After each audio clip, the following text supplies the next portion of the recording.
Bonjour et bienvenue dans cette vidéo où je vous donne 8 conseils pour bien démarrer dans l'immobilier. L'immobilier est un formidable vecteur d'enrichissement si l'on s'y prend bien, mais peut aussi nous appauvrir si l'on fait mal les choses. Beaucoup de monde se lance dans l'immobilier tête baissée sans avoir de plan. On croit à tort que pour s'enrichir avec l'immobilier il suffit d'acheter un bien et de le louer. Résultat, c'est souvent un échec et la situation peut ne pas s'améliorer avant longtemps. Découvrez dans cette vidéo, les 8 conseils qui vous permettront d'éviter cela. Avant de commencer, assurez-vous de vous abonner à la chaîne afin de ne manquer aucune nouvelle vidéo. Téléchargez également gratuitement le livre numérique, Immeubles de rapport, comment et pourquoi investir. Conseil numéro 1. Déterminez le type de bien que vous allez acheter. Choisir le bon type de bien est important selon le secteur que vous visez. Une maison par exemple sera idéale dans un quartier résidentiel ou au calme, excentré du centre-ville. Un immeuble ou des appartements seront à privilégier dans les centres-villes ou dans des zones desservies par les transports en commun et à proximité des commodités. Le stationnement en ville devient de plus en plus contraignant et cher.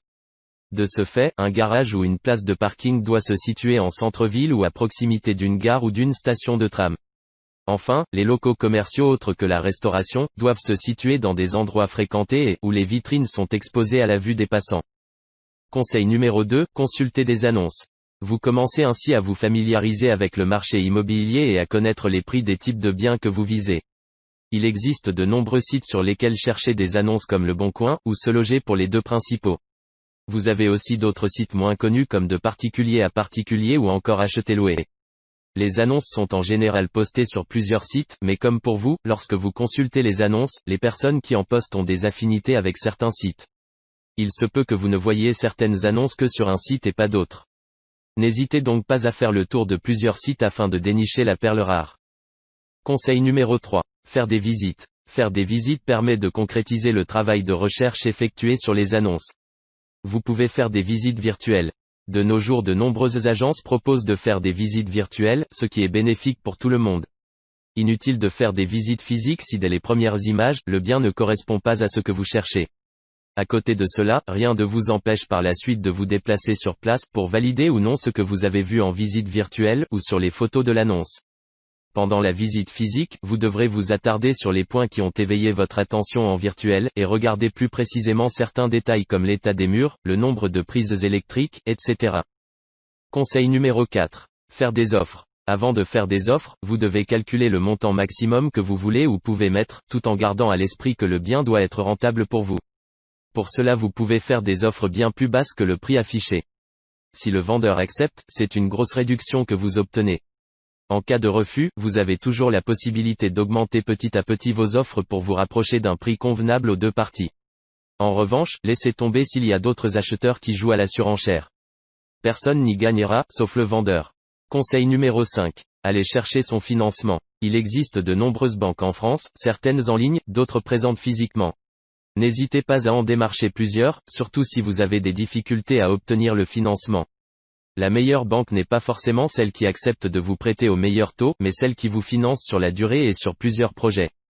Bien sûr, s'il n'y en a qu'une qui accepte de vous financer, c'est celle qu'il faut prendre quel que soit le taux. À moins de ne pouvoir payer comptant, sans financement, il n'y a pas d'investissement. Conseil numéro 6. Choisir le mode d'exploitation. Le mode d'exploitation de votre bien, c'est-à-dire la façon dont vous allez louer celui-ci peut fortement influencer votre rentabilité. La location simple, aussi appelée nue, est la plus facile à mettre en place puisque vous mettez simplement votre bien à disposition.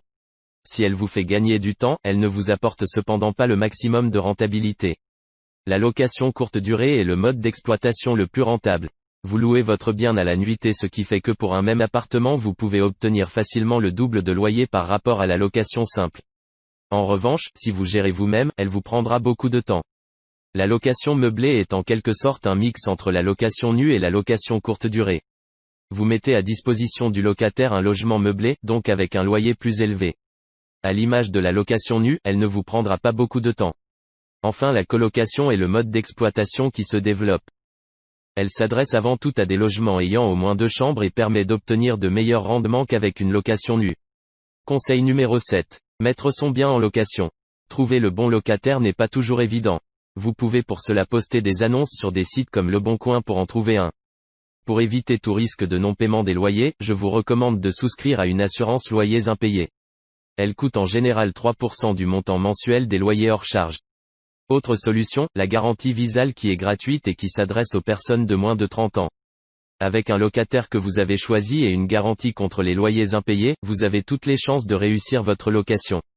Conseil numéro 8. Recommencer. Cannabis, ecstasy, héroïne, cocaïne. Ce sont des drogues. L'immobilier en est une aussi. Certes, ce n'est pas nocif pour votre corps, mais le phénomène d'addiction sera bien là.